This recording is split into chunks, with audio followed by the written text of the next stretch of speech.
The fluorescent lights hummed their midnight song as Marcus Chun pushed his cleaning cart through the empty corridors of Riverside Academy.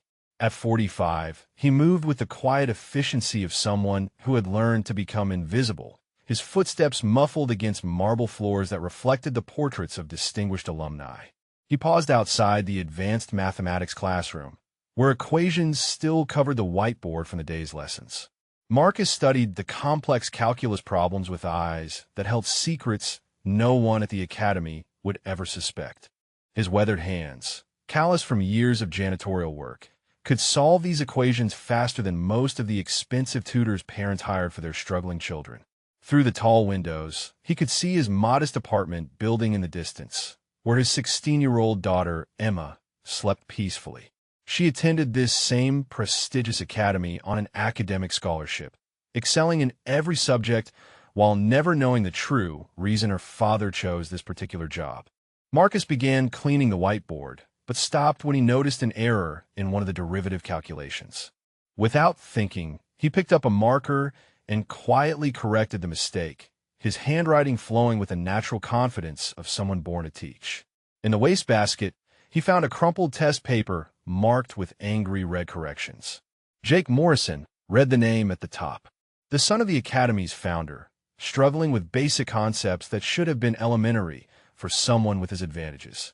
Marcus smoothed out the paper, studying the boy's work with the analytical eye of an educator.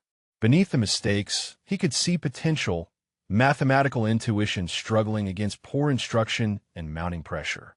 He folded the test carefully and slipped it into his pocket, an idea beginning to form in his mind. Jake Morrison stared at the red marks covering his calculus exam, each correction a reminder of his mounting failures. The 17-year-old slumped deeper into the leather chair of his mother's home office, surrounded by floor-to-ceiling bookshelves filled with business awards and academic achievements that seemed to mock his struggles. Dr. Sarah Morrison paced behind her mahogany desk, her heels clicking against the marble floor with increasing agitation. She had built a tech empire from nothing, founded Riverside Academy as a beacon of educational excellence. Yet her own son couldn't pass basic mathematics. "This is the third tutor this semester, Jake," she said, her voice tight with frustration. "Mr. Henderson comes highly recommended from MIT. He charges $500 an hour." Jake winced at the figure. "Mom, maybe I'm just not good at math. Not everyone has to be. Don't." Sarah's hand slammed against the desk. "You're a Morrison. Excellence isn't optional. It's expected. Your acceptance to Stanford depends on these grades." Through the mansion's windows, Jake could see the academy's campus in the distance, its Gothic towers a constant reminder of his academic inadequacy. Other students seemed to grasp concepts effortlessly while he struggled with basic equations. "The review board meets next week," Sarah continued, her tone softening slightly. "If your grades don't improve dramatically, they'll recommend academic probation. I won't have my son become the academy's first failure." Jake nodded numbly, knowing that behind her harsh words lay genuine concern. She had sacrificed everything to build their fortune and the school's reputation. He was letting her down in the most public way possible. Later that evening, as expensive textbooks lay scattered across his desk, Jake wondered if he would ever understand the mathematical concepts that came so naturally to others. Marcus Chin moved through the academy's hallways with practiced silence, his cleaning cartwheels barely whispering against the polished floors. At 2 a.m, the prestigious corridors belonged to him alone, where he could think without the weight of curious stares or dismissive glances. He paused outside Jake Morrison's locker, remembering the crumpled calculus exam he had found in the classroom wastebasket the night before.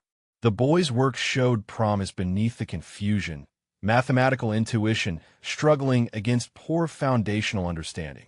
Marcus glanced around the empty hallway before pulling a folded paper from his pocket. He had spent hours crafting the study guide, breaking down complex derivatives into digestible concepts using analogies that made abstract mathematics concrete and accessible. The note was unsigned, written in careful block letters to disguise his handwriting.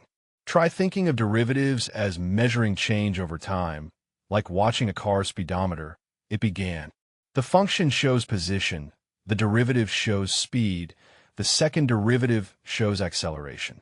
He slipped the paper through the locker vents, then continued his rounds with a quiet satisfaction.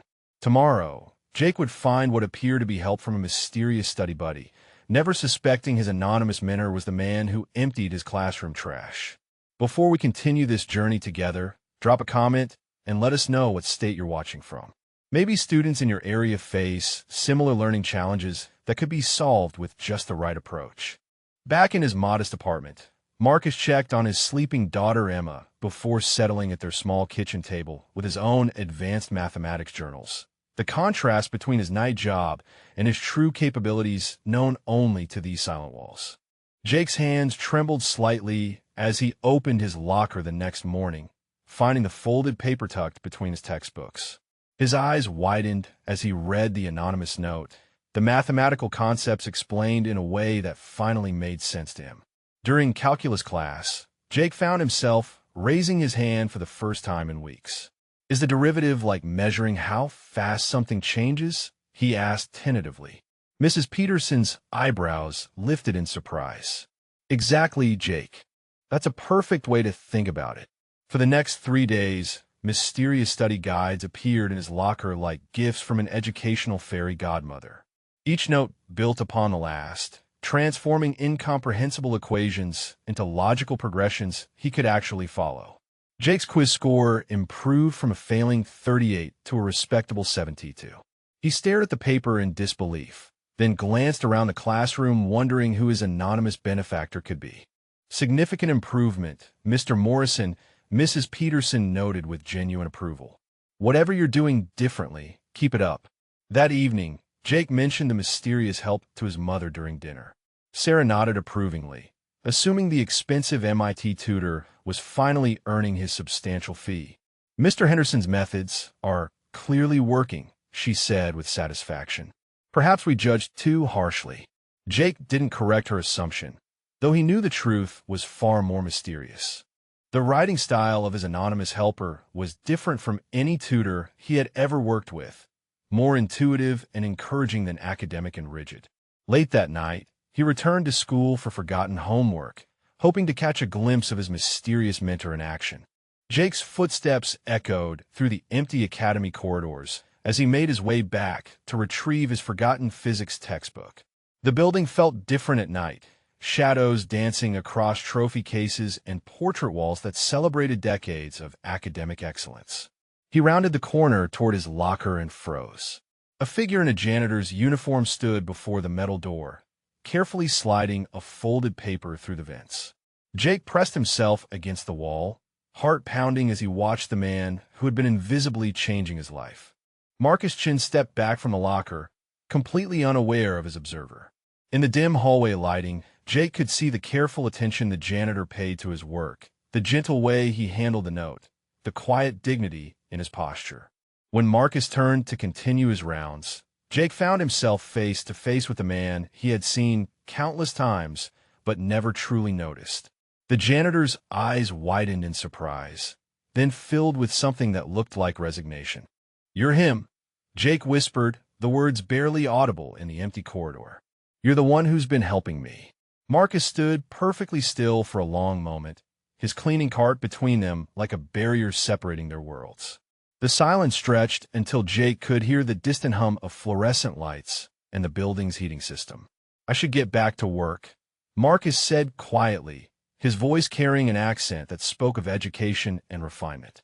"Wait, please." Jake stepped forward, his mind racing with questions. "Why? Why would you help me?" Marcus glanced toward the locker, then back at Jake's earnest face. "Everyone deserves to succeed, Mr. Morrison. Sometimes people just need the right approach." The next evening, Jake waited in the empty calculus classroom, hoping Marcus would appear. When the janitor's cart wheels whispered down the hallway, Jake's pulse quickened with nervous anticipation. Marcus paused in the doorway, seeing Jake seated at a desk with textbooks spread before him. For a moment, it seemed he might turn away, but something in the boy's expression made him enter the room. "You don't have to do this," Jake said softly. "Help me, I mean. But I was hoping you might explain something." Marcus set down his cleaning supplies and approached the whiteboard, picking up a marker with the natural ease of someone born to teach. What are you struggling with? Integration by parts. Mr. Henderson explained it 6 times, but I still don't understand when to use which method. Marcus began writing on the board, his movements fluid and confident. Think of integration by parts like taking apart a complex machine. You identify the most complicated piece first, then work backward. As Marcus explained, Jake felt the familiar sensation of concepts clicking into place. This wasn't the rigid, textbook approach of his expensive tutors. This was intuitive, almost musical in its logic. You're not really a janitor, are you? Jake asked during a pause. Marcus's hand stilled on the whiteboard. I clean these halls every night. That makes me a janitor. But you know this stuff better than my professors. The way you explain it, it's like you've done this before. Everyone has talents that others might not see. Marcus replied carefully, erasing the board. The important thing is that you're learning. Jake nodded, sensing the boundaries his mysterious teacher had drawn, but grateful for this unexpected gift of understanding. Over the following weeks, Jake's evening returns to school became routine. He would arrive after dinner, ostensibly for study hall, but really to meet Marcus in the empty mathematics wing, where learning happened in ways no expensive tutor had ever achieved. Marcus revealed mathematical concepts like a master storyteller, weaving complex theorems into narratives that made abstract ideas tangible. Calculus became the language of motion and change. Statistics transformed into the art of understanding uncertainty. Each session left Jake hungry for more knowledge. Your test scores have improved remarkably, Mrs. Peterson commented after Jake earned his first A on a calculus exam. Mr. Henderson must be using revolutionary teaching methods. Jake simply smiled, protecting the secret of his true mentor. At home, his mother praised the expensive tutor's apparent breakthrough, never suspecting that her son's transformation came from the man she walked past without acknowledgement each morning. During one late session, Marcus mentioned his daughter Emma, an honors student who attended the academy on scholarship. Jake recognized her name from the academic achievement announcements, realizing that the janitor's own child excelled in the very institution where he remained invisible. She doesn't know about our sessions, Marcus said quietly. I prefer to keep my work life separate from her education. Jake understood the delicate balance his mentor maintained, protecting both his daughter's reputation and his own dignity. The Academy's rigid social hierarchy made their unlikely partnership something that had to remain hidden. As Marcus erased the whiteboard equations, Jake felt profound gratitude for this man who asked for nothing in return except the satisfaction of watching a struggling student finally understand the beauty of mathematics. The letter arrived on a Tuesday morning, its official Academy letterhead making Sarah Morrison's coffee cup tremble in her hands. Jake watched his mother's face pale as she read the Academic Review Committee's preliminary findings. Academic probation, she whispered, the words falling like stones into their breakfast silence. Despite your recent improvements, your cumulative GPA still falls below Academy standards. Jake's stomach dropped. Weeks of progress with Marcus suddenly felt meaningless against months of previous failures. The committee had scheduled a final hearing for Friday, where they would decide whether he could remain at Riverside Academy or face immediate expulsion. This is impossible, Sarah said, pacing the kitchen with increasing agitation. Mr. Henderson assured me your understanding had dramatically improved. Your recent test scores prove that. Mom, maybe I should tell them about no excuses, Jake. Results matter, not explanations.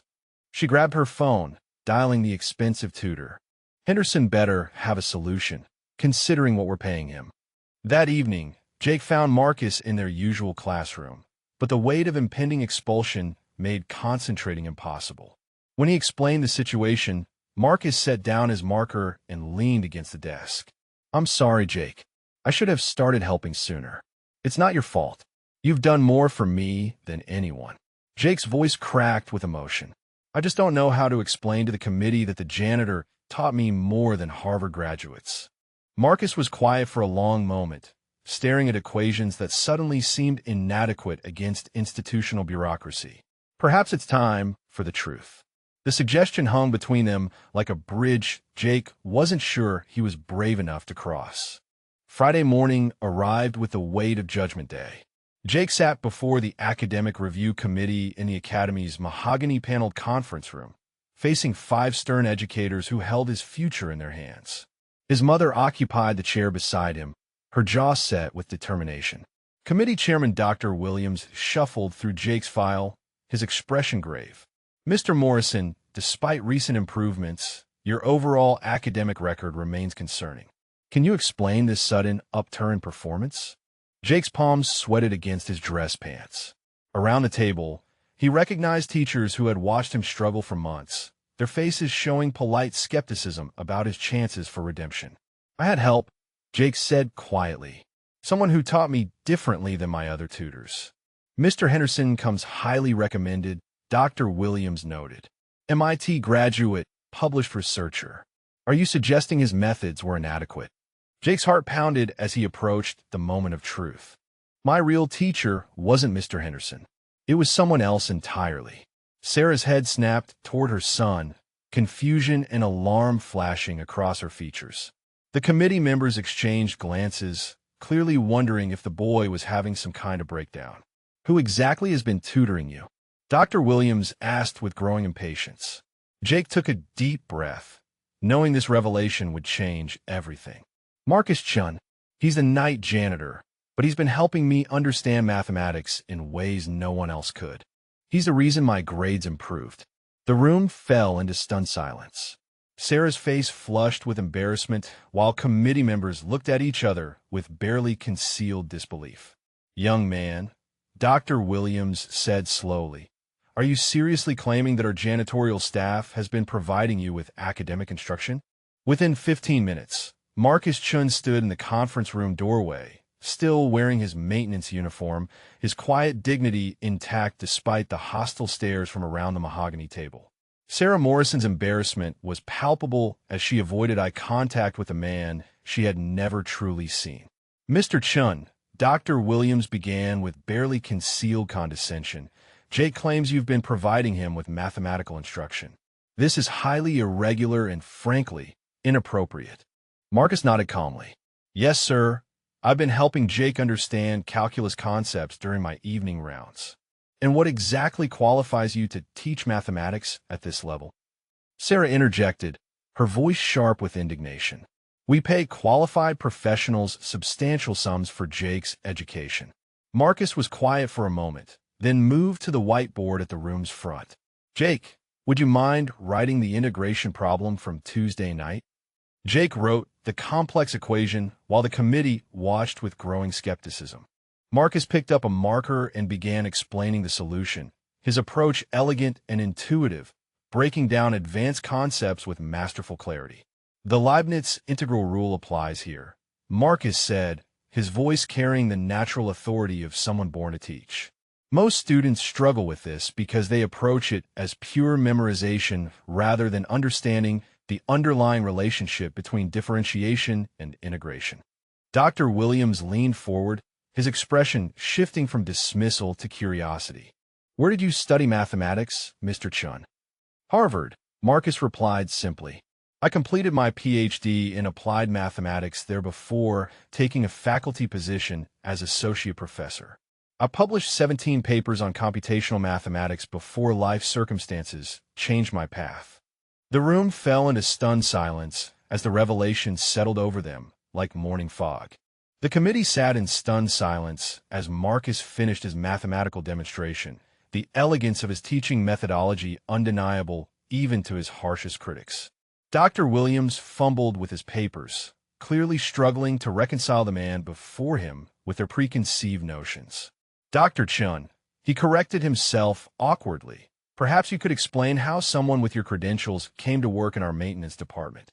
Marcus set down the marker with characteristic calm. "My wife passed away 3 years ago after a long illness. The grief affected my ability to teach effectively, and I took a leave of absence that became permanent. I needed steady work with flexible hours to care for my daughter Emma, who attends this academy on scholarship." Sarah Morrison's face had gone pale with dawning realization. "Emma Chun, honor roll student." top of her class in advanced mathematics. Yes, ma'am.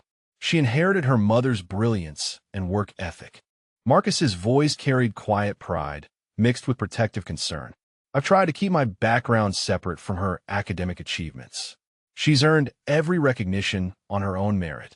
Jake watched his mother process this information, seeing her worldview shifting in real time. The man she had dismissed as invisible had sacrificed a prestigious career to ensure his daughter's future while quietly helping her son succeed. Your recent papers on computational theory were groundbreaking, Dr. Williams admitted, having clearly researched Marcus during a brief recess. Harvard still lists you as Professor Emeritus. Marcus nodded. Mathematics was my calling. Teaching was my passion. But family comes first. The transformation in the room was palpable as authority figures grappled with their fundamental misjudgment of character. Jake felt profound admiration for the man who had rebuilt his understanding of both mathematics and human dignity.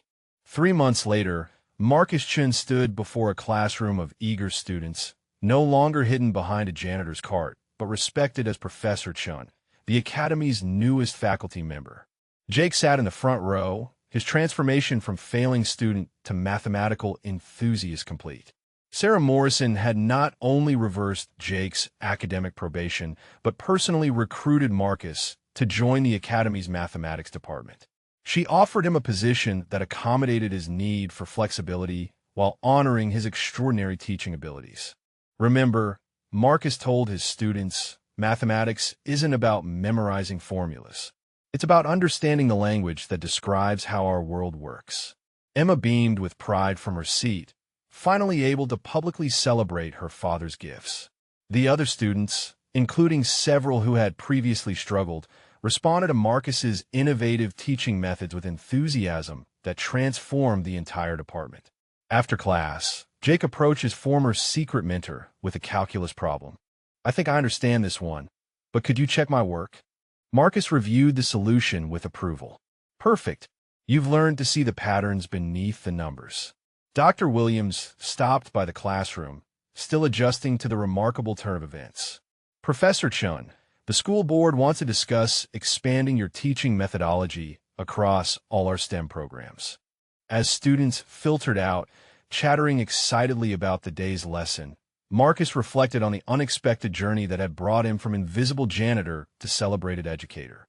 Sometimes the greatest gifts come in humble packages, waiting for someone brave enough to look beyond surface appearances. If this story touched your heart, please drop a comment and let us know your favorite part, character, or if you've witnessed similar hidden talents in someone you know.